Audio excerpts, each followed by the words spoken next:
So, hey guys, listen, we're all trying to get more productive. And the question is, how do you find a way to get an edge? I'm a big believer that if you're getting mentoring or you're in an environment that causes growth, a growth-based environment, that you're much more likely to grow and you're going to grow faster. And that's why I love Growth Day.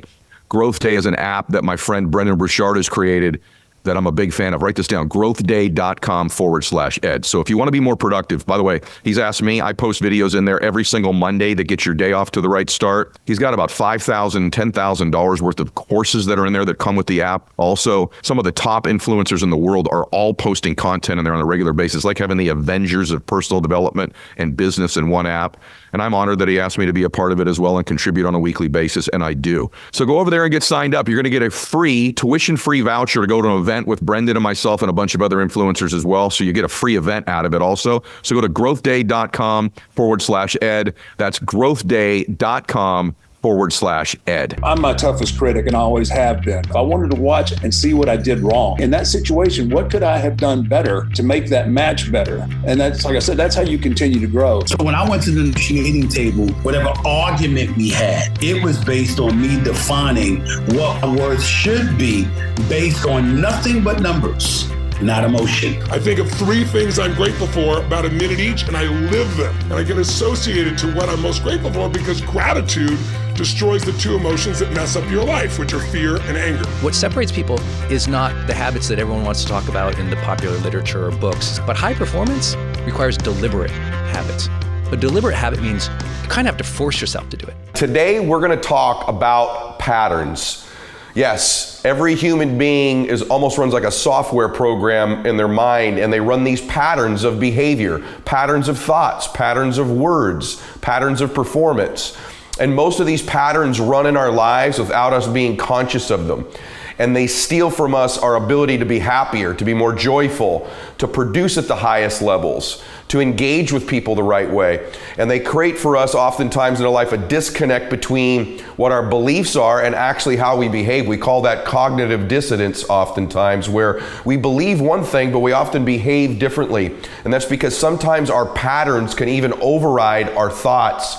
And oftentimes in life, if we can just become conscious that we do have these patterns, we begin to evaluate them and be aware of them, we can identify them when they rear their head, and we can overcome them. We can create new patterns that serve us.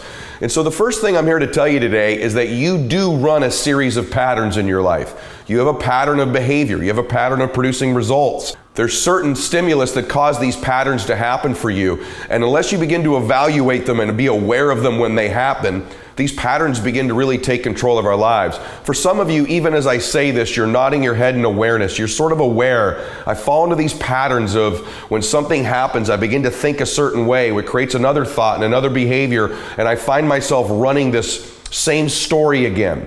Or if I get into a disagreement with somebody, a pattern kicks in. Or if I have a failure, a pattern kicks in. If I have a success, a pattern kicks in. And so if we can become aware of these things, it's a breakthrough in our lives. I think today could be one of the more powerful programs I've ever brought to you. It's just becoming aware of what some of these patterns are. Now, before we get into those, I want to talk a little bit about what you really want. You know, often in life, just choosing the emotions we want. We've talked in a lot of my programs about the caliber of our life has everything to do with the caliber of the emotions we experience on a regular level. We are our emotions. And so the first thing I'd ask you to do is to start to use the power of choice in your life. Yes, you get to choose your life. You get to choose how you feel, not other people. There's these illusions in life. We really can't control anything other than our own thoughts, our own behavior, our own patterns. We can't control what other people do, say, or think. And it's this illusion of control oftentimes that we can somehow manipulate other people or manipulate situations that cause us to fall into these patterns. But what we do have the power of in life is we have the power to choose. And I say this to you because I'm somebody just like you I struggle with the different patterns I have. Some of them serve me, some of them don't. I sometimes engage in thoughts that don't create the right emotions for me, that don't serve me. I know what it's like to be frustrated and angry and depressed and down and lost and fearful and worried. Worry's a big one for me. I love to fall into the pattern of worry. When certain circumstances begin to happen, it creates a trigger and a pattern in me. And man, do I love to worry. And so I give you these tools and resources because these are things I too struggle with. I've been able to overcome them by just being aware and choosing. And so the first thing is the power of choice. Finish this sentence for me. I choose to be blissful rather than blank. I choose to be blissful rather than blank. What would your answer be? One of the emotions I challenge you to experience more of in life is bliss. You know, we are the calibration of maybe the 5 emotions we experience on a regular basis. And so if you're experiencing depression, frustration, worry, fear, anxiety, pain on a regular basis, you're gonna have one life. If you're experiencing bliss and fulfillment and ecstasy and joy in your life and contribution, recognition and significance, if you're experiencing love, you experience those emotions, you have a totally different life. We have the power to choose which emotions we want to experience. And so I love the emotion of bliss. I love the word bliss, as you know. I have an audio that's out called Blissful Dissatisfaction. That's a critically acclaimed and highly downloaded audio and video on being both blissfully dissatisfied and desiring for more, but in a current state of bliss. I love the word bliss because of its definition. Its definition in Webster's is perfect happiness or joy. I love that. Webster's also says some of the synonyms for bliss are joy, pleasure, ecstasy, delight, happiness, euphoria, heaven, paradise, cloud 9, utopia, Eden. These are all synonyms for the word bliss. I like how all of those sound. Those are the noun versions in the dictionary of bliss. The verb, the action of being blissful, according to the dictionary, is to reach a state of perfect happiness, typically as to be oblivious to everything else. Wouldn't that be amazing, to be in perfect happiness and be oblivious to everything else? That's the verb or the action of being blissful. And the antonym, according to Webster's, to bliss is misery. And the last thing we want to be is feeling misery. So it's the antithesis of misery. So I choose to be blissful rather than what? What if you could choose every day to be blissful? But oftentimes, we don't choose to be blissful because we choose to be right. We choose to win. We choose to be significant. We choose to be in control. We make choices to try to experience other emotions. And by the way, all of these other emotions are typically outside of our control. Winning is outside of our control. Dominating is outside of our control. All of these things are something we can't control, and we choose them over bliss. But what if you just made a conscious decision right now? I choose bliss. I choose to be blissful rather than blank. And it's being aware of the other things you choose so that you can be conscious when you go to choose those things, you go for bliss instead. And by the way, not making a choice is a choice. A non-decision is a decision. If you don't choose consciously to begin to experience the emotions you want, okay, for me, bliss is very important. Joy is very important. Peace is very important. Contribution is very important. Connection is very important. What are the 5 emotions that if you could choose them, you'd experience on a regular basis? Just take an inventory of that. You don't have to be perfect. They may change. There may be 8. But what are 5 ones right now? Say them out loud to yourself. What are the 5 ones you'd want? Is it love? Is it ecstasy? Is it joy? Is it passion? Is it intensity? Is it focus? Is it peace? Is it faith? What are the emotions you would choose if you could choose 5 emotions?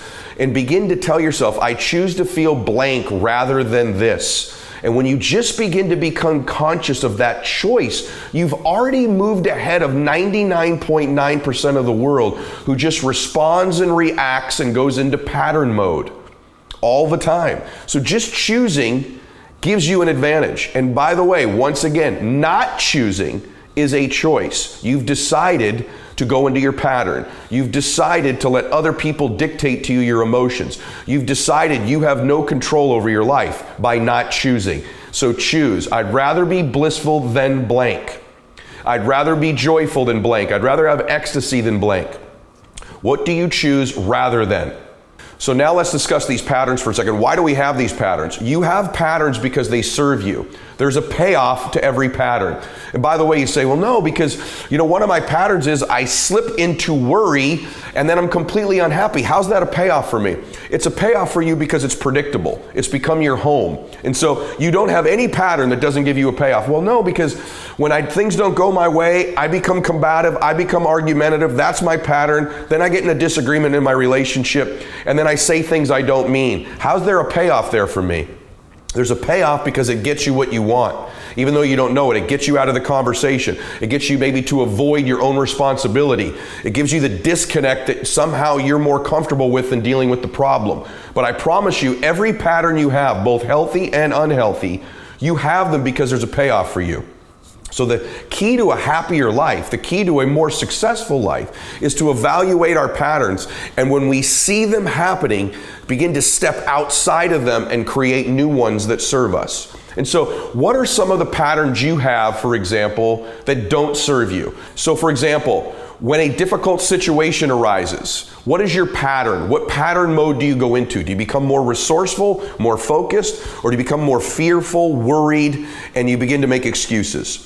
When you get into a disagreement with a loved one, what is your pattern typically? Do you become more combative? Do you listen less and talk more? Does the pattern begin? You understand what I'm saying? Do you begin to run this program that you run in such a way that it puts you in a state you don't want to be in? When adversity strikes, when someone puts you down, when there's a hater, what pattern mode do you typically kick into? Do you start to repeat other negative thoughts? Do you replay videos in your mind of other people who have also said negative things to you in the past?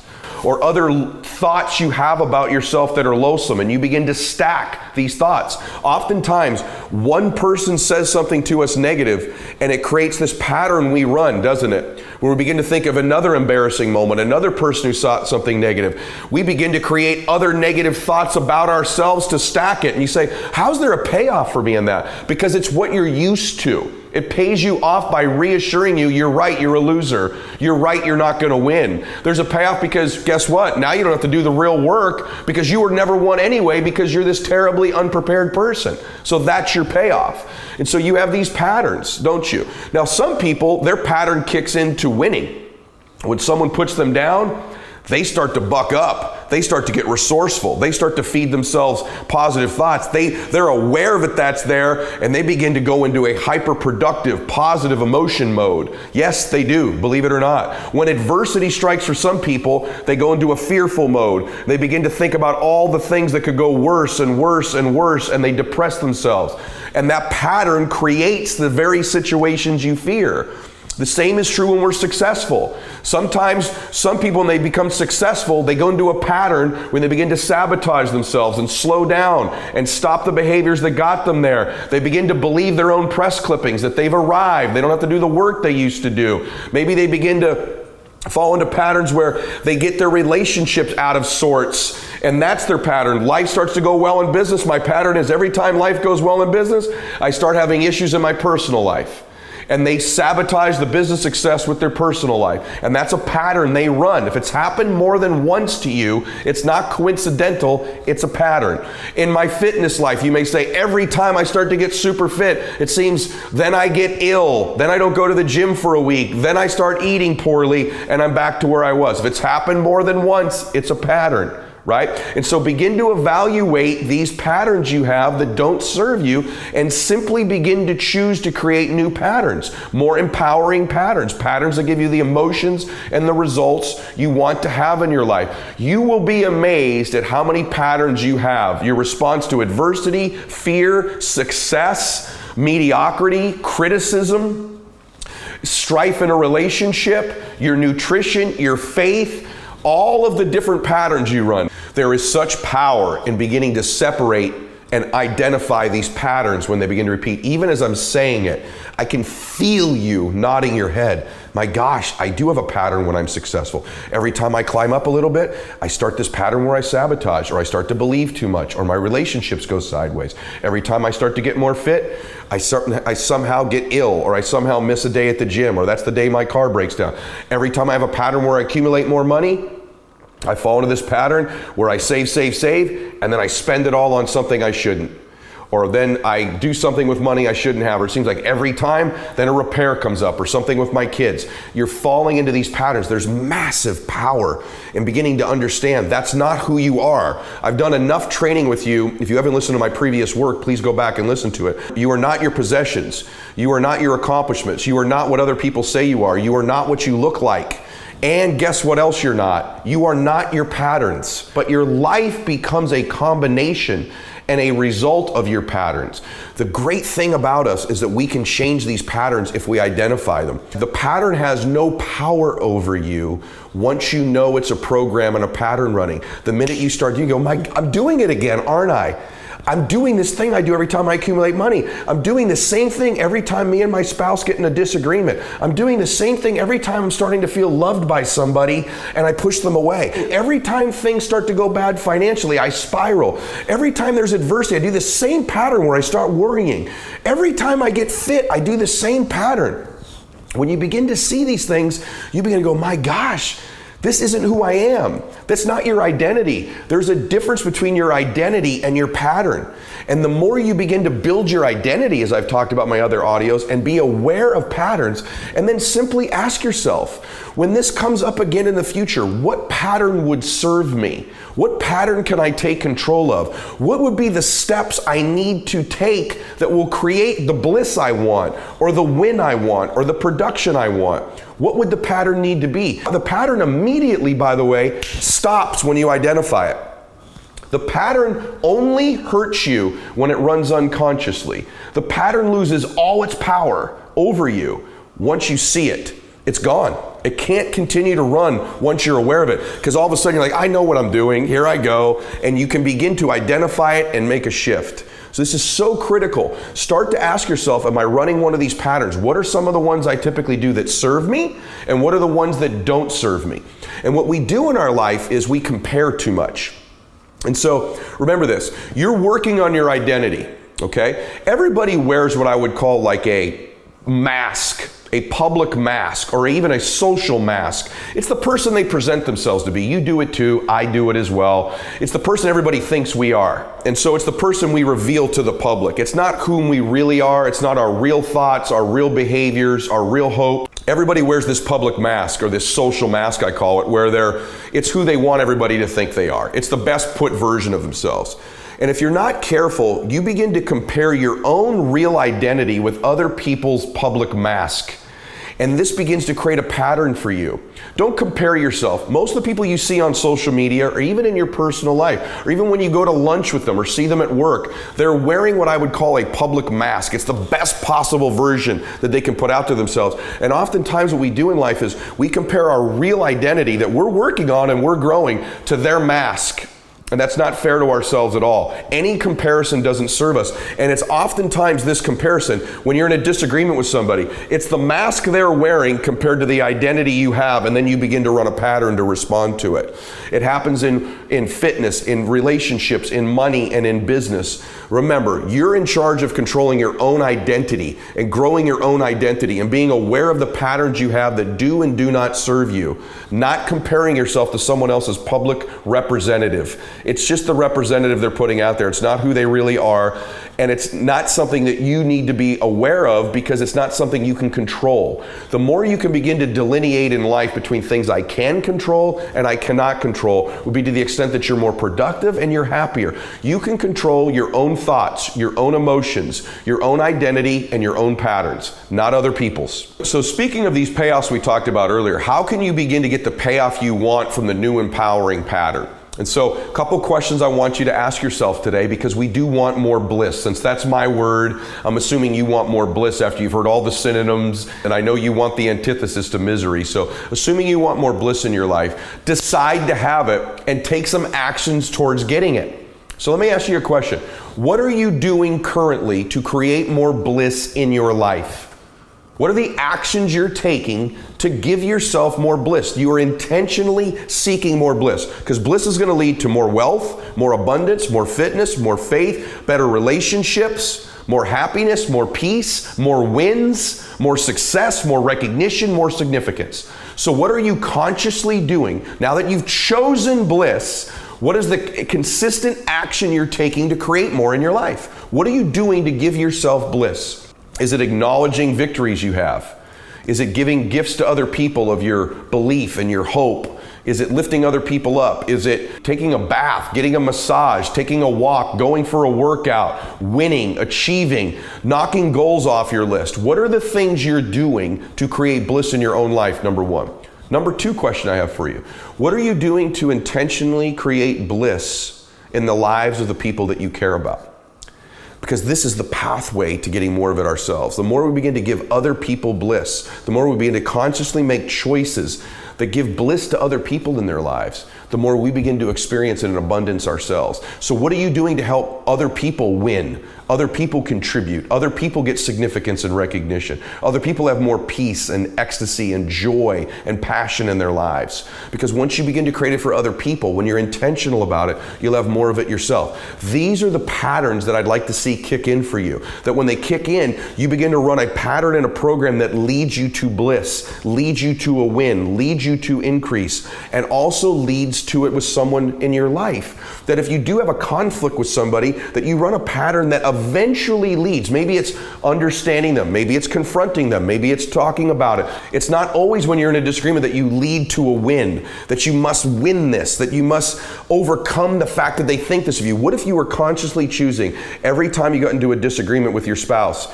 this will eventually lead to more bliss? At least that was your outcome. Now the steps you take, it's probably going to be ugly in the beginning. You're probably going to have to some understanding. You may not even agree on everything. But if your intention is that it leads to bliss, rather than you winning, rather than you controlling them, rather than you making it go away, rather than you running a pattern, if when you're beginning to succeed in business, if your outcome is more bliss, more winning, you'll run a pattern that does more of that. If in your fitness, you're getting fit past where you've ever been before, and you're making a conscious decision, how can I get more bliss out of my fitness rather than running this other pattern of sabotage?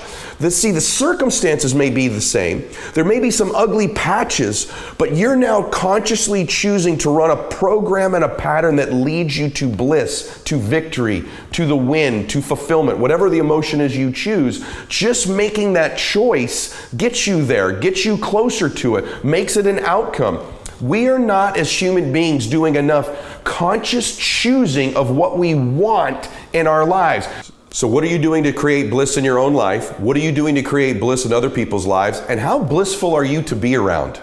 Just ask yourself that too. How blissful am I to be around? How joyful am I to be around? How much are people winning when they're around me? Whatever the emotion is you choose, how much of that do people experience when they're around me? People are great now because there's all this stuff in personal development about choosing to win, choosing your outcome, choosing your schedule, choosing your habits. I'm the master of teaching this. Go back through my content. Nobody puts out more specific content in teaching people the tools of how to choose the right habits, the right rituals, the right thinking, programming your brain. I do that at a level far beyond anybody out there. I'm not one of these influencers who just repeats, mindless memes all the time, or I don't repeat the same sayings over and over again. I don't just tell you very basic things you could read in any book or go to any seminar. I go very deep, very tactical, very strategic. But having said all of that, no one's talking about choosing the intentional emotion we want, which is why we do all this stuff in the first place. So that when the stimulus happens, the win or the loss, the adversity or the success, the disagreement or the tragedy, consciously choosing in that moment to chase bliss anyway. That it may be a while till I get to it, but this pattern I'm going to run, the choices I will make, the decisions I choose, even though there may be some bumps between there, the end result is going to be more bliss. Choosing that emotion as your outcome. And remember, not choosing it is a choice. You've chosen to let an unconscious pattern run. And you know where that's gotten you. It's gotten to where you are right now listening to this. Whatever it is, good, bad, or indifferent in your life, your current level of happiness, of joy, of success, of fulfillment is exactly what you think you deserve. It's exactly what you think you're worth. It's a hard thing to accept, but in our lives, we are getting out of our life right now exactly what we believe we're worthy of. Exactly what we think we deserve. Our life is a direct reflection of our identity, which is the thoughts, concepts, beliefs, values, and worth we hold true to be about ourselves. And so as hard as it is to accept, We're getting out of life right now what we believe we're worth. And we believe we're worth it because of these patterns and our identity and our lack of choosing to have what we want. Not just the material things, not just the body fat, not just the body weight, not just the amount of money, not just having the relationship, but choosing the emotion we want. The level above all this stuff I discuss, and the level way down here where the people just cover the basic stuff, then there's what I've been covering. The highest level is to choose the emotions we want to experience and to begin to run patterns that serve us and eliminate the ones who move us further from them. The final thing I want you to ask yourself today is we're talking a lot about these choices. I want you to evaluate for a second what these patterns are you're running, and when they begin to rear their head, just identify them and begin to make decisions and choices that create a new pattern. That's as simple as it is. It's not that complicated. You've fallen into these patterns because there's a payoff. And so as long as you begin to identify it when it's happening and you begin to create a new pattern that leads you to the choice you've chosen, which is the emotion you want. See, because these patterns you run that don't get you there, the minute you choose the emotion you want, you're conscious about it and intentional, you can't run this pattern once you identify it. And the power of choice is critical in our lives. I want you to think about something right now. What are 5 of the most important choices you've made in your life? Just think about that for a second. Begin to list them off in your head. 5 of the most important choices you've made in your life. Maybe it was a decision to get involved in a particular business or to leave a particular business. Maybe it was a decision to get involved with a particular person or to become uninvolved with a particular person. Maybe it was a friend that you chose to walk across the room and meet and it changed your life. Maybe it was a friend that you had to walk away from in order to improve your life. What are the 5 most important choices of your life? Just think about them for a second. And if you altered those 5 choices, good, bad, or indifferent, how different would your life be today? Because I'm a believer that there's everyday choices we make that when you stack them up, they make a massive difference in our life. But I'm also a believer that there are between 5 and 10, a handful of moments in everybody's life, that if we make the proper choices in those moments, the complete trajectory of our life changes. And I think as you just asked yourself that question, you may say there haven't been 5, there's been 2. What were they? And how'd they alter the direction of your life? Good, bad, or indifferent? Lady that picked me up a few weeks ago, an Uber driver, wonderful woman, but she was an older lady, and it was late at night when she picked me up, and I asked her why she was doing what she was doing. It wasn't that she was driving for Uber, because that's a choice, and I have friends that do it, that love it. It's extra money. They've done it in retirement.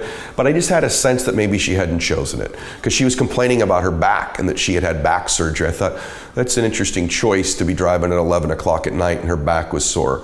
And she shared with me that she had chosen to leave a spouse earlier in her life that she wished she'd have stayed with, and that it was a choice that altered the whole direction of her life. And I said, well, how did it alter the direction of your life? And she says, well, my ex, I moved away from my ex, and my son wasn't around his father very much. And she said, I had no idea how that choice would impact him, but she said, the reason that I'm driving here and I moved is I lost my home. And I lost my home because my 18-year-old son one night chose to have a couple drinks. And he had had 3 drinks at our house, and I was at work. And my son chose to take the car out of the driveway, and he chose to drive.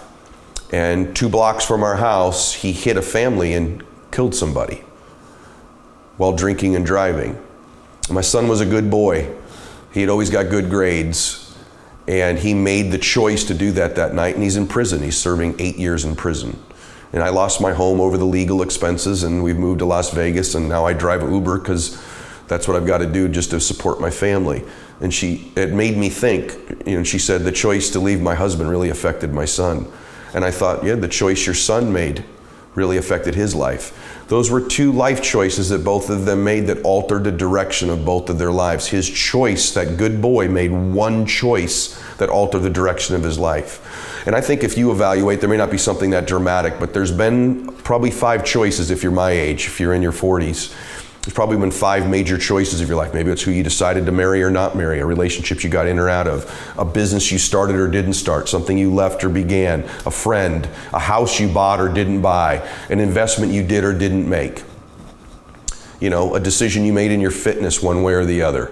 Maybe it's stopping using alcohol or using too much alcohol. The first time you tried a drug that you're now addicted to. I don't know what those choices are, but those handful of choices alter the direction of your life. And I want you to begin to become conscious of choosing the emotions you want, because they will alter the choices you make every single day in the small choices. They will also alter the decisions you make on the 5 big ones in your life.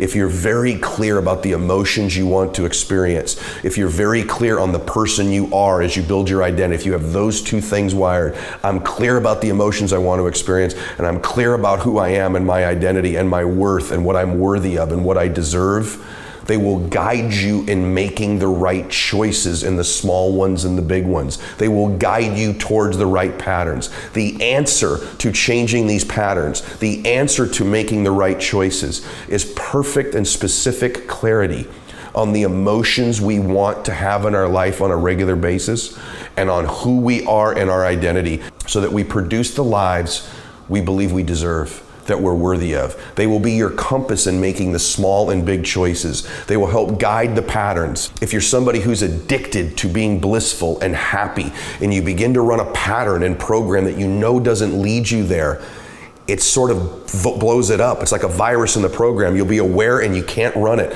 You begin to choose to create new patterns. If you've got an identity of somebody who's worthy of great relationships and abundance and success and peace and fitness and health and all of the great things, if that's your identity, you won't be able to run patterns that lead you in this place on a regular basis. There is something called cognitive dissonance, which is when we begin to behave in a way that's not consistent with our thoughts. And the antidote to that is both of these things combined. It's the ability to begin to choose consciously the emotions we want, combined with our identity. When you're conscious of choosing the emotions you want to experience, and you're completely conscious of choosing who you are and what you're worthy of deserving, you have to act in congruence with both of those combined. One missing from the other can cause us to make poor choices. Both of them missing is a choice not to choose, and will lead us into pain and mediocrity, worry, fear, and all the emotions we don't want. Having one of them in place will guide you to a decent destination. But when you have both combined, the identity and the choosing, the conscious intentions for the emotions you want, you begin to have great choices being made in your life on a very regular basis. Not every day, not every time, not every moment, but enough of the time where you make progress towards your dreams, progress towards the man or woman you're capable of becoming. And when you have the combination of these 2 things, these patterns begin to change. We begin to replace them. So I'd ask yourself today, what are the patterns you're running that don't serve you? Begin to be aware of those patterns. Know who your real identity is. Get conscious of choosing bliss over blank. See those patterns when they're happening. Interrupt them. Continue to work on your identity. These 2 things combined, I think, are the critical components to making the decisions and the choices in our life that when we look back, I don't want you to end up in your 80s or 90s and regret the choices you made. I want you to go back. I put it through what I call the rocking chair test. That someday, for all of you who I love so much, who I believe in so much, I want that rocking chair test for you to pass it. And that is, I'm proud of the choices I made. My life wasn't perfect. I made some mistakes, but I chose the emotions I wanted. I worked on my identity. I created patterns that empowered me and the people around me. And you know what? By and large, I'm proud of the choices I made in my life. I'm proud of the man or woman I've become. That's how we know we've had a great life. I don't want you to be in that rocking chair someday and regret the choices you made, regret the patterns you ran, and that you just unconsciously went through your life without choosing the direction of it, choosing the decisions, choosing the emotions, choosing to be the man or woman you're worthy of, choosing the life you deserve. The final piece of the puzzle today is, what are the 3 to 5 choices you must make in order to create the life you want? Right now, what are the choices you must make? The big ones, the people that need to be in your life or out of your life, the patterns you will no longer run again, the choice perhaps to work on your identity like you never have before. Evaluate what the 3 to 5 decisions are you've made so far in your life that have taken you a certain direction, or what are the 3 to 5 you need to make in order to change your life and take it in the direction you want. These patterns will lose their power over you. Your identity and your conscious choice will begin to take charge, and I know you're going to have more happiness and produce more results and have a much better life. And that's what I wish for you. So I have a funny feeling that today impacted you on a deep level, because we all have these patterns we need to look at. We all need to consciously choose the emotions we want. And I have a feeling that it made a difference in your life. If I'm right about it, please share the program. It's free. I want to go to something you said. You used the word imagination earlier, and in my book, I wrote about this. I'm just curious as to, I don't want this to be Pollyanna either, because I know you and I are both very tactical and strategic, but I want to go to that for a minute. So I have this theory that, I think children are happier than adults for the most part because they operate out of imagination, vision, dreams. That's their prism. And at some age, it could even be very young if you go through childhood trauma or whatever it might be. But at some age, almost all people, 99%, start to operate out of history and memory. And that's sort of their filter or their pattern of their life. It's history and memory. And I am asked often, how do I break that pattern? I think this all begins when you have fear. You go to history and memory, and then they're telling you what to believe. How does one begin to operate out of their imagination, imagine new skills, imagine a new life, uncover their version of their own genius? How does somebody do that, Tony? What's a skill or a strategy that you would recommend to somebody who says, I need to flip from this history and memory, these patterns I have, to creating new ones? And I think that starts in your imagination. How does somebody do that? You have to shift your physiology first. If you try to paint a compelling future, why are people depressed? One of the main reasons people are depressed is they don't have a compelling future. In other words, you can deal with any tough today if you have a compelling tomorrow. Anybody can do that. But today people think, oh my God, I can't go outside. Oh my God, all my choices are taken away. Oh my God, we're all going to die in 12 years because of an environmental crisis, which is total bullshit. But there are people that have been taught this, and there are kids today that are saying, I'm not going to have children, because this is the world I'm entered into, because they have no compelling future.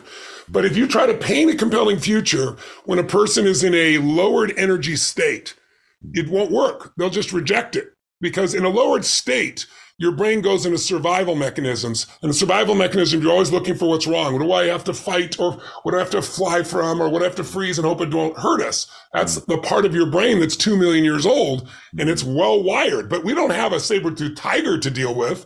So now we worry about what people say to us, or will we have enough money, or what somebody's going to write about you in social media, and we have a similar reaction. The way you overcome that is the way you drive your nervous system. So I'll give you an example. When I was at my worst, and I was in a place where I gained 38 pounds, and I was feeling sorry for myself, and I come home one night, literally, I ran out of gas on Pacific Coast Highway in Venice. I had a little apartment down there, and I didn't run out of gas because, I forgot to fill the tank. I literally had no money. I pulled over, locked the car, and prayed that it didn't get towed, because towed would be $50. I didn't have $50. And then I walked a couple miles home, and I lived there on Pacific Avenue, 2516 Pacific Avenue, Part 3A. If you ever want to go by, I did recently. It's pretty funny. But anyway, I walk up the stairs as the sun's setting, and there's a note typed and stapled on my door. And I don't know if you've ever had the joy of having one of these experiences in your youth, but it basically says, you've not paid your rent. Remove yourself and your things. If you don't pay within 3 days, the sheriff will take your stuff and you will lose everything, right? So I open the door, I go into this place, and I lit a candle. And I didn't light it because I was spiritual. I lit it because I also not paid my electric bill. It's a true story. So I'm reading by candlelight my eviction notice. This is how low I gotten. And then if that wasn't enough, I get this banging on the door, and I got 3 locks because I haven't paid anybody, right? I'm looking through, and it's a friend I've not seen in a couple of years. And I got a beer belly on me, and I've grown out, this shaggy little beard, and I was just in the worst shape. I open the door partially. What do you want? He's like, Tony, it's me, I let him in. He goes in my house, which is this little 400 square foot bachelor apartment. You can't even turn around. I'm cooking on a hot plate on the trash can. I'm washing my dishes in the bathtub. And so after he left, I was so humiliated. The whole thing, I was like, I got to do something. I didn't know what I was doing then, but now I understand what I did. I hit rock bottom, and it's like, who I am is more than what I'm living spiritually, mentally, emotionally, physically. So I'm old enough to have had a Walkman. I think you might have had one at one time in your life. Yep. And you got to really love your music in those days, right? Because you had one cassette in there. So I took this group called Heart, and I put on this song called Barracuda. I said, I'm going to run this beach till I spit up blood. And I did. I ran as hard as I could. And when I thought I couldn't do anymore, I ran harder. And I got to the end of it, and I had left this journal on the ground. I drew a line down the middle. I wrote everything on that list that I really hated that was in my life, which was most of my life. And then everything I was committed to changing. And I didn't have all the skills and tools I had today, but I had changed the ignition. It's like, if you got the greatest computer in the world, there's not enough electricity, your screen's going to be messed up. Without that energy change, you're really not going to make the change. That's why everyone who comes to one of my seminars, It's a physical experience. You're not sitting on your ass for 12 hours. You're going 12 hours a day for 3 or 4 days. Now people are at home in 100 countries and they're going full tilt, like they're in a stadium for full time. And all of a sudden their energy changes. Well, in that place, now we can start to create this compelling future. Now we can start to and your nervous system says, I'm ready. Stanford did a study. They came to me during the pandemic. That's fascinating. They said, Tony, we had 2 people go through your Date with Destiny, a little 6-day seminar I do. And they said they are both clinically depressed and they have no symptoms of depression. We've never seen anything like it. What data you have on this? And I said, well, I have thousands and thousands, tens of thousands of testimonials. You go, no, but like scientific data. I said, that's not my focus. They said, do you mind if we did a study?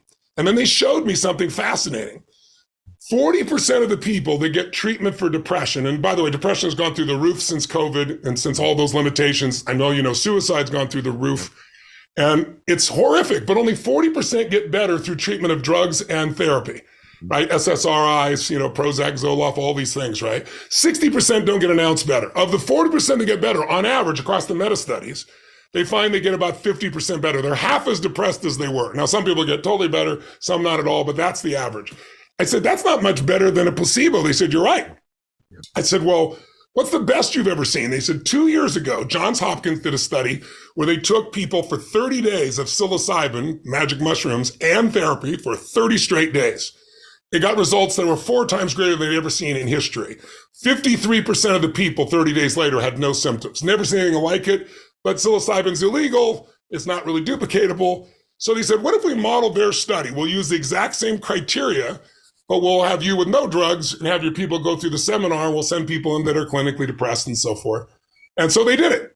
And the study the results were so profound, they sent the data out to 2 different organizations blinded to get the data back because they wanted to make sure it was accurate before they reported it. 100% of the people 30 days later after Date with Destiny had no symptoms of depression, but even better, 19% of those people had suicidal ideation. None had suicidal ideation. 11 months later, 11 months after 1 week, they changed so much. Their negative emotions had dropped 72%, their positive emotions up 51%. And now this last week, 2 weeks ago, I did another Date with Destiny, and they did a study with 750 people, the largest study of its type. But why does it work? Because we're not only helping people shift the way they perceive the world, like you don't experience life, you experience the life you focus on. Yes. If you're focused on things that piss you off, you have to be deleting the things you could be grateful for. If you're grateful, you're deleting things that could piss you off, right? So by changing their beliefs and values, they do this, not me. There's a huge shift, but it's also the biochemical change. So they tracked my body for 3 years and they found crazy shit. Like, because you're an athlete, but I jump 1,000 times in an average program on one day. And I weigh 285 pounds. So every time I come down, it's 4 times your body weight. So imagine 1,000 pounds times 1,000 jumps, it's 1,000,000 pounds of pressure. So I did my bone density and they go, these are humans. This is great athletes. This is you. And everything like it. It's like I'm a gorilla from just a demand, right? If you've been running with a friend and you can't talk anymore, it's because your lactate is at 4. I'm at 18 and still speaking. Crazy. But here's the most interesting thing. They track my audience and me, and they found something really fascinating. There's a group that does studies on like Tom Brady, on the Tampa Bay Lightning that's won multiple times in the what he called Stanley Cup. And they found there's a place biochemically that people who are under stress perform at the highest level. It's why they win. And they call it the championship bloodstream. And what happens is your testosterone surges. So you have this incredible drive, but your cortisol, which is the stress hormone, drops to the ground. So you think so clearly. That's why Tom Brady's down by 14 with 2 minutes left and he comes back to win, right? Well, I produce that in my body. But what's even more fascinating, if you know about mirror neurons, everybody in the seminar, literally, because they did it with people around the world at home, and they mirror neurons exactly the same biochemical change. That's why a year later, the change is there. If I said, where were you on 9/11? Everybody knows, even in foreign countries, they'll remember who they were with, what they saw. But if I say, were you on 8/11? Most people don't know because information without emotion is barely remembered. So I make sure those are merged, and that's why we get these lasting changes. So it's not enough to just understand what to do or paint a compelling future. There has to be a shift in your identity and the way in which you feel physically. And that's why the combination is so critical. Okay, I'm going to tell you something I've never said out loud anywhere, and I haven't told you this. So, by the way, thank you for calling me an athlete. And the reason I say that to you is It's true. I purposely adopted that identity at something you did. And I was an athlete. I was a college athlete, as you know, but then I had gained weight too. And people ask me all the time, because I have been through several of these winters like you have as well. I'm fit. I'm sure there's a vanity aspect to it, a wellness, a health aspect to it. But for me, it's my neurochemistry being where I want it to be so I can make choices. My imagination is open. I am in flow state. This has been the most critical thing. And for years, it was really just fitness people that were fit, not business people. That's right. You had an event. You don't do this anymore. You probably can't in culture today, but I don't know if you remember, but I was very we'd gotten a little bit out of shape. And we're in Maui at one of your events. You and I didn't know each other then. And you did this thing where I've never said this before, but I want you to know this. You did this thing where you basically had the women in the room sort of ranked or lined up by their financial status. Do you remember this? Yes, I do remember that. The dudes, it was their fitness. And do you remember doing this? Of course they do, because guys think they're hot when they're like in a beer belly, right? Well, so did I. Women can be totally beautiful and they're hard on themselves, right? Yes, the culture. yes, but it changed my freaking life. I'm on this call with you. We're doing a podcast because of this moment. So he has the women sort of say which guys are fit. And then the fittest dudes get to walk up on the stage. Well, I'm young. I should be crushing this room at the time, right? There's a bunch of dudes in there that are in their 40s and 50s. I'm like, I don't know, mid-20s, early 20s. And I don't get picked. And then you're going to sit there as the dude and watch the ladies in the room cheer for the hot guys. And I wasn't picked. And I remember going, this is never going to happen to me again. And it wasn't just that I wasn't picked. It's like, you aren't living the things he's teaching. Yeah. And you need to change your physiology on a regular. Yes. This was an indication that my physiology wasn't being shifted on a regular basis. Yeah. That it wasn't one of my patterns to shift my physiology. I want everyone listening to this. You have to have a pattern of shifting your physiology. That's right. And it's in those moments your genius flows, your imagination flows. These skills and tactics start to happen. And it also, I want you to speak to this. I just want you to know that. I credit that with you with that experience 150 years ago. And, that's awesome. And I want everyone to know this, but I also want people to hear this. I want you to speak to this if you would. I think the other thing that you and I, with the people that we see that are higher level achievers, they're preparation freaks. You and I, I'm prepared today. You're prepared. But they have a lower threshold of what they think they need to know in order to step into action. That's true. Right? And so how does one build that? Because there's a lot of people going, okay, I got to overcome my fear. I got to move my physiology. I've got to anchor the right emotional state in. But man, I'm just ill prepared. And you may be, that may be true. Yeah. But you think you have to be so prepared that you never move. You never take action. And now it'll be 2024 and we'll be on another call and you're going to want to get going again. So how does one build that resourceful, aggressive, whatever you want to call it, nature to go when they don't know everything? Well, you got to first see what's preventing it. What's preventing it is everyone has the same two deepest fears. All humans. I don't care. I've dealt with the greatest athletes in the world, multi-billionaires, guys in prison, you name it, kids. We all are afraid we're not enough at some point. If you feel like you're not young enough, strong enough, old enough, mature enough, funny enough, rich enough, something enough for someone who you really want to be enough for, it brings up an even deeper fear, which is if I'm not enough, I won't be loved. And love is the oxygen of the soul. If a baby is not kinesthetically loved, they develop what's called failure to thrive syndrome. We are a unique species in that love is our competitive advantage. If you're born as a baby and there's no mother or father there, you're a lizard, you live.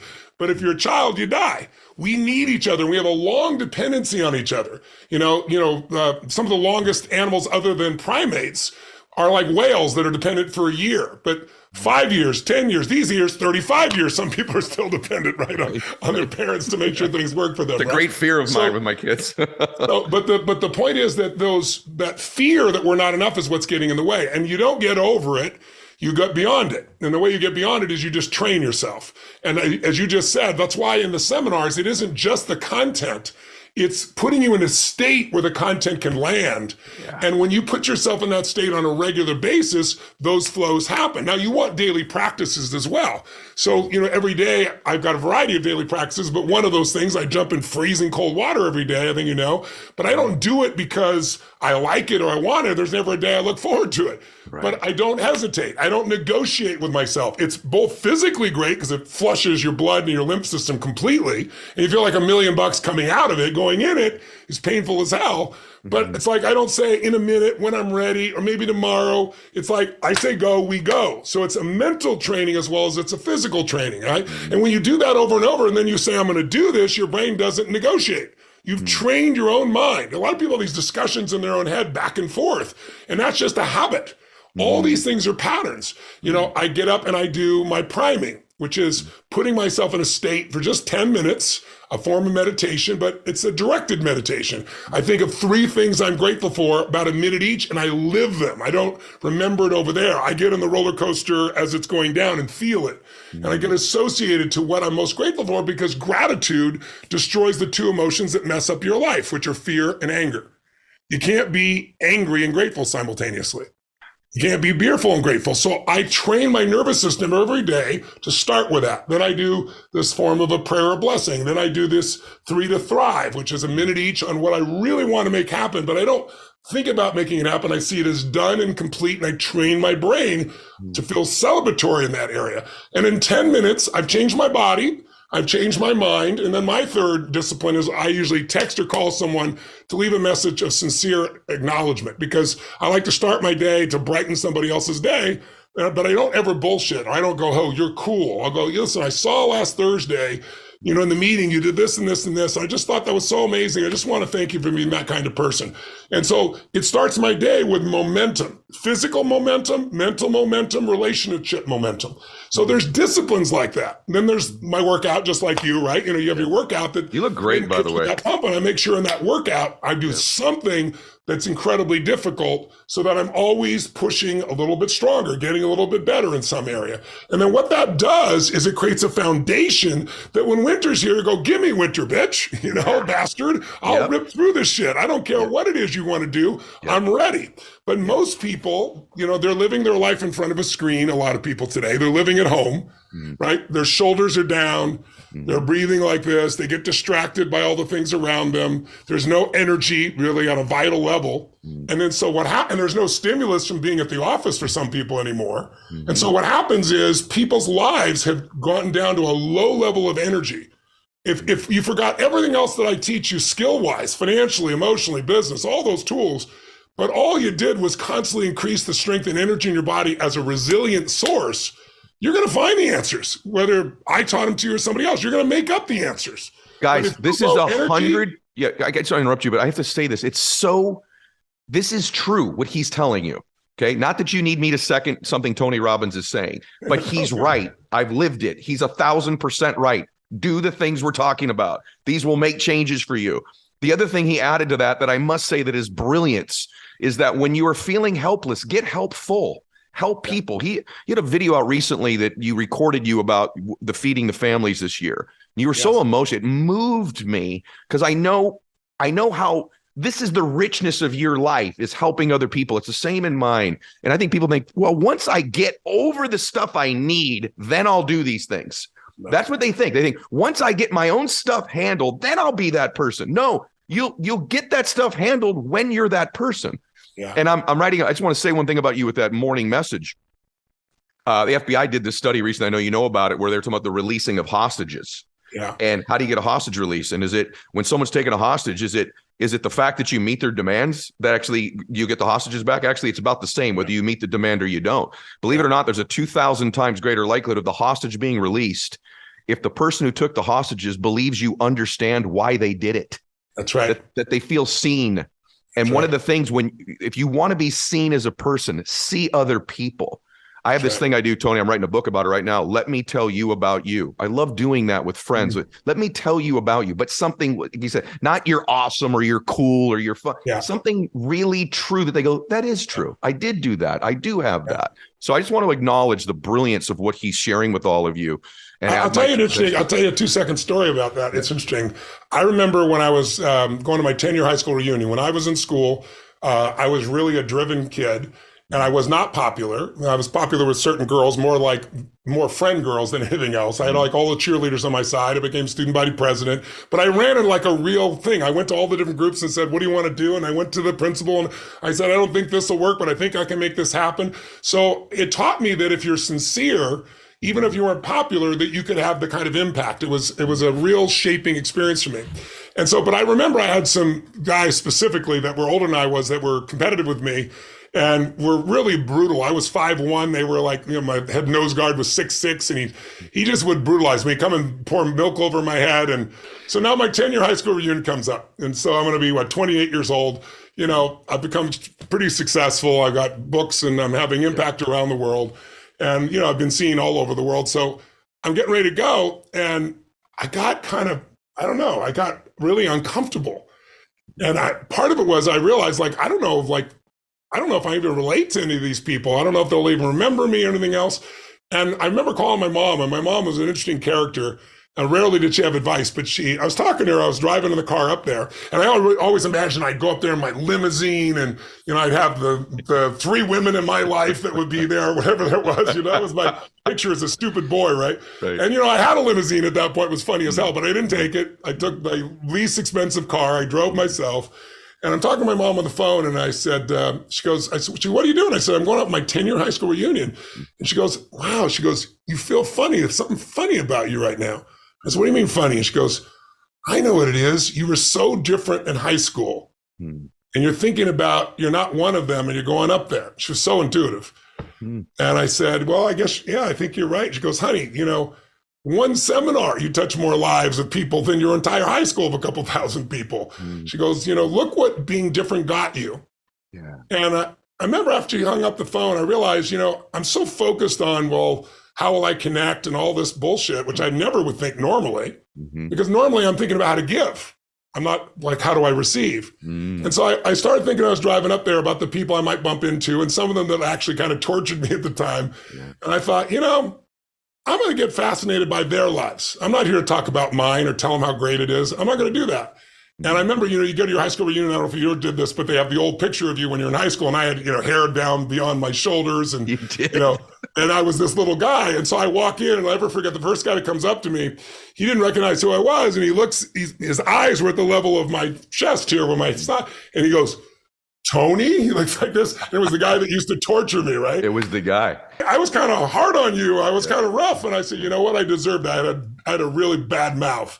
I didn't have much respect. And I said, tell me about you. And I spent the whole night going around talking to people about them, nothing about me. And I had the best night, because it's like, if you really focus on others, you disappear. It's like I used to have these long mission statements and change the earth and all that. Now my mission statement's really simple. How can I help? It's like every day I get phone calls from people. Somebody's got cancer. Somebody's, I've done so much in the health area. Somebody's got something in their business. Somebody knows somebody's got a challenge. It's like, how can I help? And nothing makes me more grateful. So I think people, as you grow, hopefully, you and I are at a stage of life where we can mentor people, because we've been through so much crap. Right.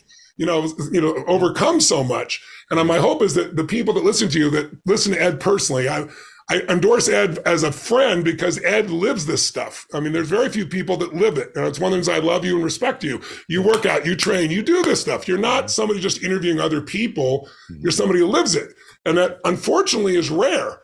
But when you find those rare people, you want to learn from them, because we all become like who we spend time with. And the good thing about a podcast is you get to spend time with somebody like Ed. I think it's fantastic. One of the ski trips we were just on, a really good friend of mine, his skis literally never showed up. We were there for 5 days. He was there for 5 days, but his skis never got there. So you don't need that. Thankfully, Ship Skis can now take care of everything, so you can focus on the adventure and not the hustle. That's what I'm doing right now. I'm not carrying my skis and snowboard anymore. Ship Skis is the key. Skip airport stress and costly airline fees with complimentary insurance, real-time tracking, dedicated support, and on-time delivery. Just schedule your shipment, attach your label, and Ship Skis handles the rest, delivering your gear directly to your destination. ShipSkis offers white glove shipping for ski and snowboard gear. Travel worldwide without luggage. Right now, ShipSkis is offering our listeners 20% off your first shipment when you go to shipskis.com and use the code Mylett. Go to shipskis.com and use the code Mylett to get 20% off your first shipment and save yourself the hassle this ski season. That's shipskis.com. Make sure you use the code Mylett so they know we sent you.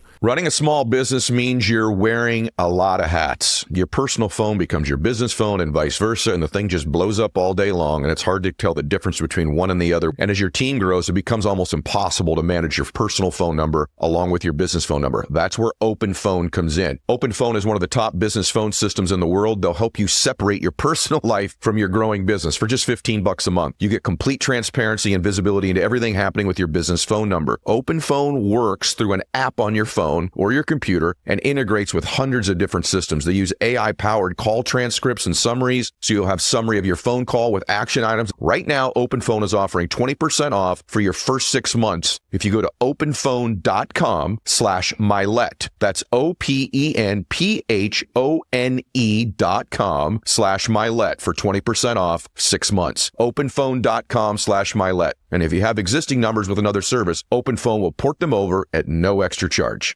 People ask me all the time about owning a business. What are some of the critical things? People. People matter, things don't. And I got to be honest with you, every team that wins has great players. Right now, you may have just realized your business needs to hire someone like yesterday. How can you find an amazing candidate really fast? Easy. You just need Indeed. When it comes to hiring, Indeed is all you need. Stop struggling to get your job posts seen on other job sites. Indeed sponsored jobs posts help you stand out and hire fast. With sponsored jobs, your post jumps to the top of the page for relevant candidates, so you reach people that you want to reach faster. You only pay for results. So there's no need to wait any longer. Speed up your hiring right now with Indeed. And listeners of this show get a $75 sponsored job credit to get your jobs more visibility at Indeed.com/Mylett. Just go to Indeed.com/Mylett right now and support our show by saying you heard about Indeed on this podcast. Indeed.com/Mylett. Terms and conditions apply. Hiring, Indeed is all you need.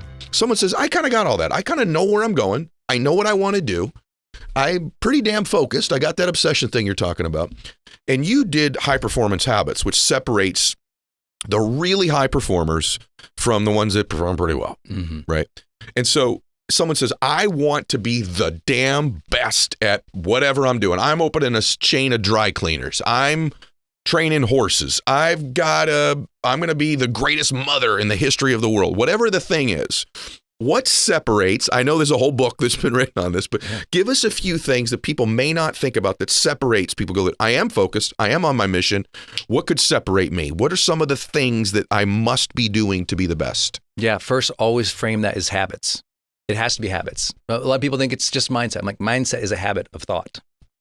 Right? So cool. It's like, well, it's how you deal with people. That's a habit of interaction. Like, so always just like realize it's a habitual pattern or practice that you're doing. But what separates people is not the habits that everyone wants to talk about in the popular literature or books. It's like, these small habits or atomic habits or automatic habits or, unconscious habits. Those are valuable. Those are very important. But high performance requires deliberate habits. A deliberate habit means you kind of have to force yourself to do it. It's not easy. It's not automatic. It's not tiny. It's like, it's like it's that going the extra mile thing. It's never going to be easy. You're never going to condition it to be automatic. La, la, la. It's like, no, it's the tough work of life to go to another level. You want to be at the top. It's really friggin' hard. Yeah. It's hard. You have to accept that. And so what we did is we studied. We said, what is that difference maker? We spent $1 million on research. Gosh. Like the largest research study that's ever been done on high performers worldwide, 90 countries, 90 different countries that we surveyed the highest performers. These tend to be not the top 15%, they tend to be the top 5%.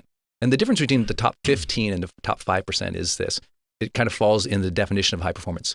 High performance means succeeding over the long term in any industry or endeavor or whatever, while still maintaining positive well-being and relationships. I want to hear about this. What high performers have answered is, how do you succeed over the long term without wrecking your health, your mindset, your positivity, and your relationships? We know lots of successful people, but they ruined all their relationships. Yep. We know successful people, they ruined their health. They're not high performers. They wouldn't qualify. So what do? It's different practices. We call them high performance habits. So you mentioned these people, they already have clarity, developing clarity and constantly revisiting to become clear every day. What is my intention? What is my intention? What is my intention? That revisit of clarity is supremely important to them. Revisiting it. Yes. Not setting a goal on January 1st and forgetting it. It's literally It's literally consistency in intention. Like every day you hear about high performers, they look at their goals. Every day you set your intention. When I work with Oprah, she taught me every meeting you have with Oprah, she starts with, what's our intention of this meeting? Every meeting, because that's seeking clarity. So high performers just seek clarity more often. The second habit is generating energy. They generate the energy they want to experience in life and they want other people to experience. Wow. They're not waiting for joy. They're not waiting for happiness. They're not waiting for positivity. They generate it. They are so much more conscientiously designing the energy around them. And you feel it, right? Yes. And by the way, everyone should know this.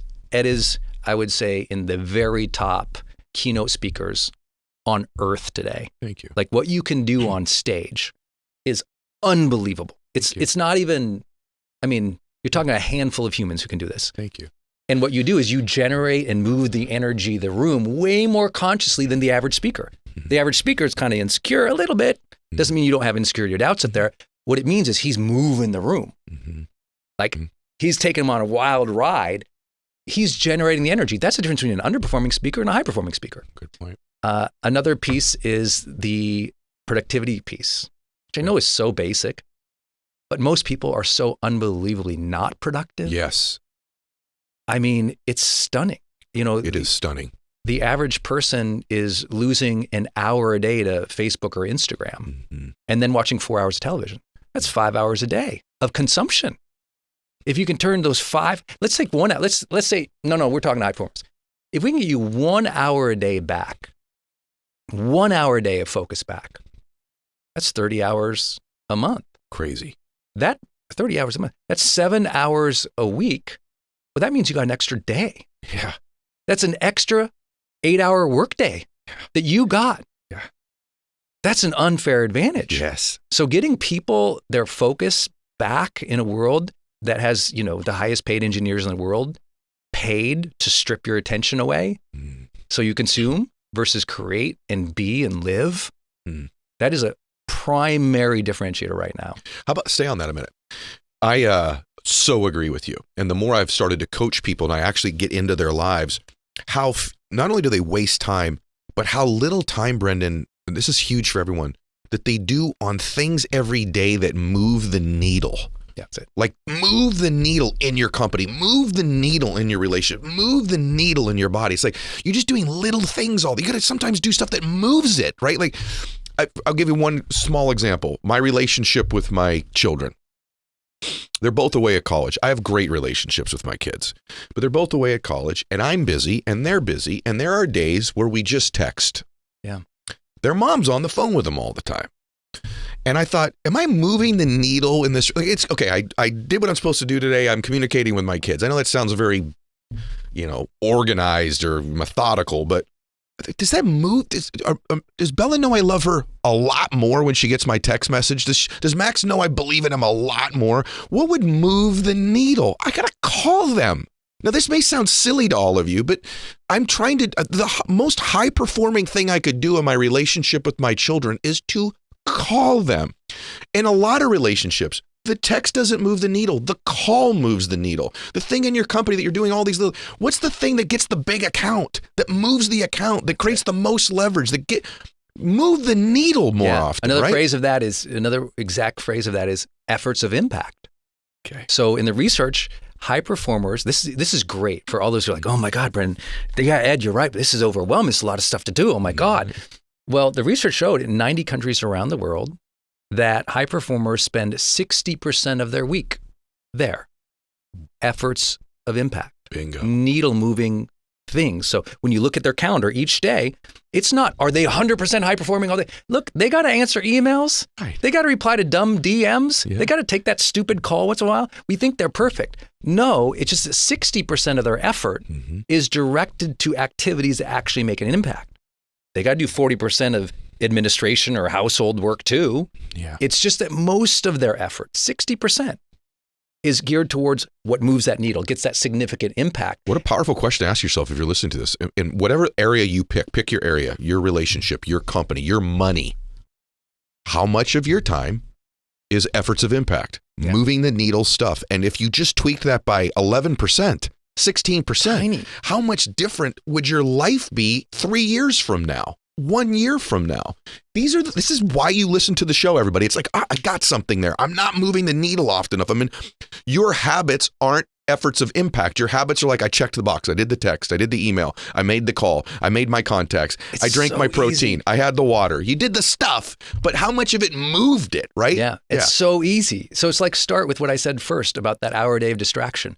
And I always tell people, if I could get you 3 more months of advancement this year, would that make a difference? They go, oh my God, yeah, 3 more months. I go, great, that's an hour a day. Gosh. 1 hour a day, 7 hours a week, right? Over the course of the month, that's 30 hours. That's basically a whole work week, really. And then apply that by 12 months. It's like, we just got you 12 work weeks back. That's so good. For 1 hour a day. So we're not asking for a lot. And then the joy is, I thought it was the 80-20 Pareto principle. It's like, oh, like 80% of the time I got to be, I be Superman 80%. Now you don't even be Superman 80%. Try 60. It's so good. It's nice. That's what the data shows. The data shows it's a 60-40. I was like, oh, that's a relief, you know, because I was wondering, all these other people, because you think all these successful people, they've got a million assistants running around doing everything. And you're right. I tell my kids all the time, I tell them since they were little, I said, when you grow up a little bit, you're going to find out. But everyone says winning is hard. Okay, I get all that. But I'll tell my kids all the time, even once you get into college, you're going to figure out you're not competing against that many people. You're really only in life competing against yourself, but you know what I mean when I say that. Right. And now that they're there, and they're like, Dad, you're right. Like, some kids don't even go to class every day. Some kids don't study at all some day. I'm like, you're going to figure it out that it's a very small group of people that do things in their life that are efforts of impact on a very regular basis.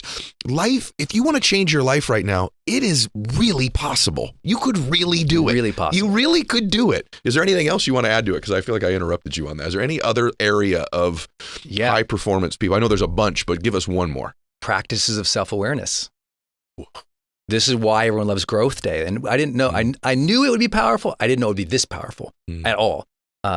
We want to make the world's #1 mindset journal. So that's in Growth Day. We want to make the world's #1 habit tracker. So you can track your high performance habits and other well-being and achievement habits in the app. And then it gives you recommendations.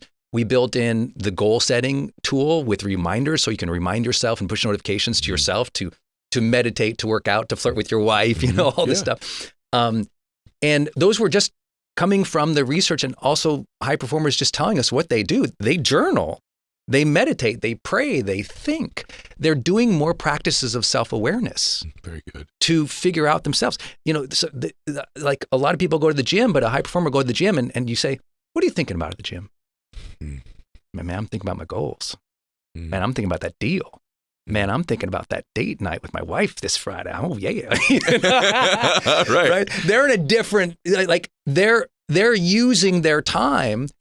Some people hate driving. They hate a car trip. Other people, they're like, oh man, that's my lab. Put me in that car. I'm going to drive. I'm going to think about the next dream, the next vision, the next sale. I do. Right? I love driving.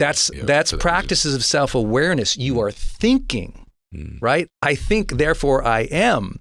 This is so good. This time that they spend ruminating, thinking, envisioning, and brainstorming, it's significantly bigger than the average person. And so in Growth Day, we said, we're going to build the tools to enable that. And that became the most popular thing in there. I thought the most popular thing would be we've got the biggest motivational speakers. These guys charge $50,000, $100,000 a speech. Mel Robbins and Jenna Kutcher, lots of our friends in their teaching, and they're popular and people love that because we're live every week with them. But it's the tools. Yeah. People love to think about their life, and they love to track it, and they love to look how to improve it. And that's the high performance edge. The ultimate performance edge isn't talent. right? It's how much does that person think about improving that thing? It's the practices of growth, right? The great Olympians who you worked with and I've worked with, and the people who are, the highest level CEOs, and they're thinking. You're right. They're thinking, and they're thinking about growth. They're thinking about success. They're thinking about impact instead of thinking about what she wear at that dinner last night. Did you see her on that internet? Did you see what he does? Do you hear what they're doing? Oh, those people over there, and the left and the right. There's a difference. Are you thinking growth or are you thinking gossip? We just changed your life. My gosh, brother, this is so good. You know, it's funny. It's the absence of things in your life you're unaware of, but like you just described me, I don't ever spend any time on that stuff. I mean, literally less than 1/1,000,000th of 1% of the time. Me too. And I'm addicted. I have an addiction to thinking about growth. I have an addiction to thinking about that next scene, that next emotion, that next thing. I literally am addicted to it. I actually love shutting the car door alone. So I'm like, all right, here we go, brother. It's your lab. I love that. I love working out for that reason. I love taking a walk on the beach for that reason. I love it. I actually love the end of my day.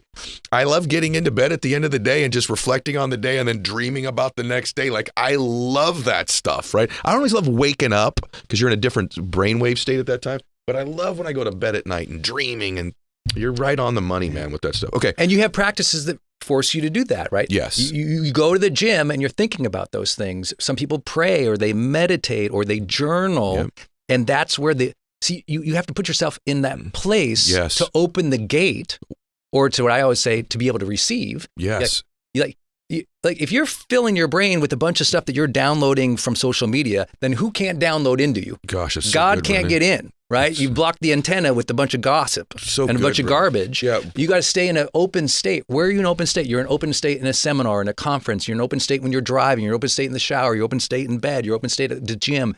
You got to stay in that open state so that you can receive guidance as much as you also can envision it. Because some of the best ideas might not even come from anything you and I just said. But because someone is listening to this podcast right now, they're in an open reception. And that open reception, all of a sudden, they've got that new business idea. They're like, where'd that come from? You were in a learning environment. You were in a self-awareness practice. That's what podcast listening really is when it's good. And ideas come to you. I listen to your podcast almost every day that I work out. Thank you. And when I'm listening to it, I get all these crazy ideas. Yep. It didn't come from what you said or the guest. Right. It's uncorrelated. I You're was open. in a place of openness, of self-awareness. Yep. And so if you want to become a high performer, you have to place yourself there. You have to do the thinking, the rumination, the dreaming, the visioning. And when you do that time and time and time and time again, it becomes who you are. You don't have to force it anymore. It just becomes who you are. That's brilliant, by the way. One of my favorite things at the end of the day, actually my favorite thing, is my prayer time. And I do it on my knees. And I have just people say to me all the time, is it a lot like when you're really tired at night? No, I actually really look forward to that time, because sometimes my prayers are 4 minutes and sometimes they're 45 minutes, depending on how open I am, what I'm receiving, what I'm getting. I've loved today, and I got one more question for you. By the way, everybody, make sure you go to growthday.com or go to the Growth Day app and get it. You will thank me. You also, I've heard you talk about that time, and you kind of, here's what I see happen to a lot of people in life. And I know you see this, you see with athletes, you see with colleagues of yours.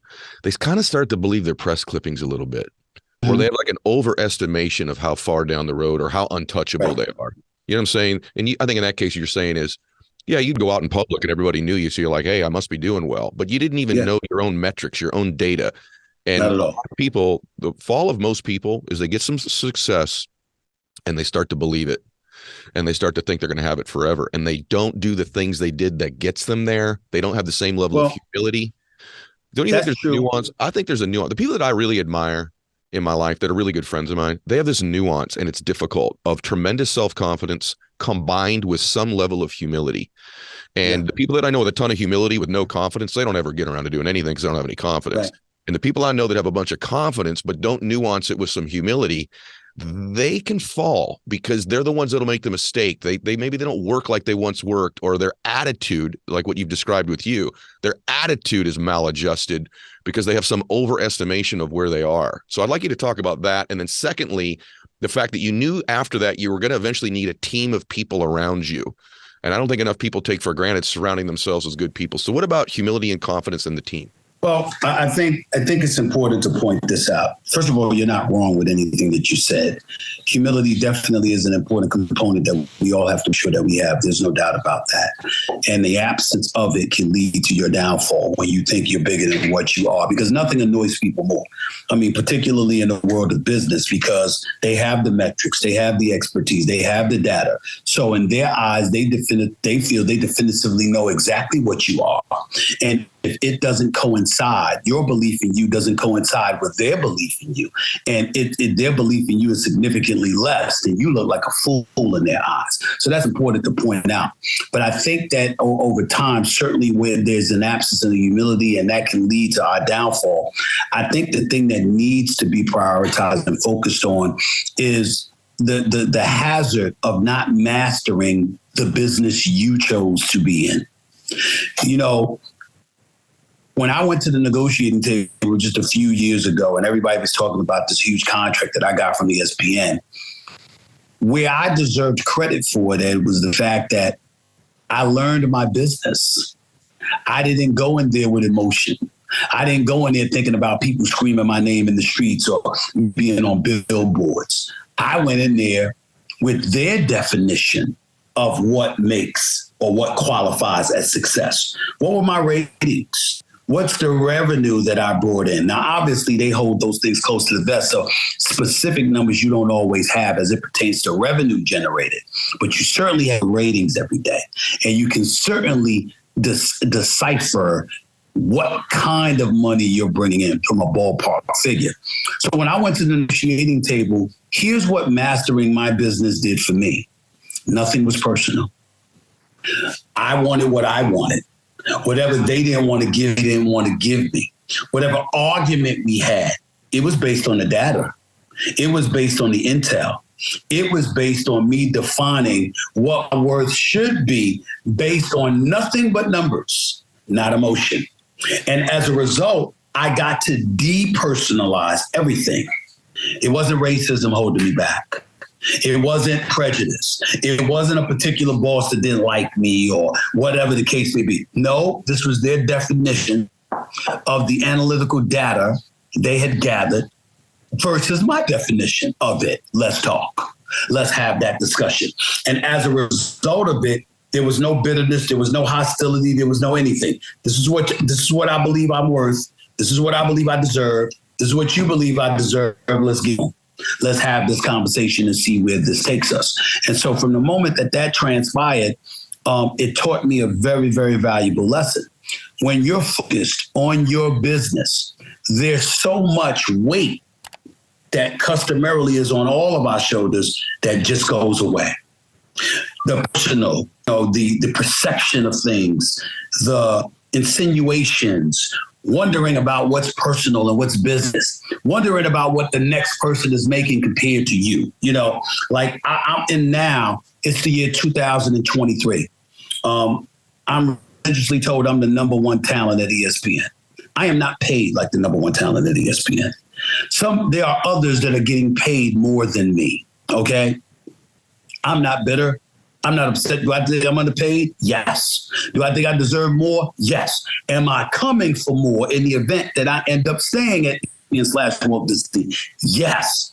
But there is no animosity because the people that they brought on board that are getting paid are worth every penny. They're great at what they do. They bring revenue to the table. They assist in the product flourishing. There's no animosity. There's no bitterness. There's no, I deserve it because they got it. It's none of that. It's that it was my turn when I got my deal. It was their turn years later when they got their deal. And then my turn will come around again and those things could be revisited because I know that what I'm going to the table with is what my worth is, at least in a ballpark way. And when you do that because you've mastered your business, suddenly you depersonalize stuff. And it's easier to be humble at that particular moment in time because you're not worried about others trying to humble you.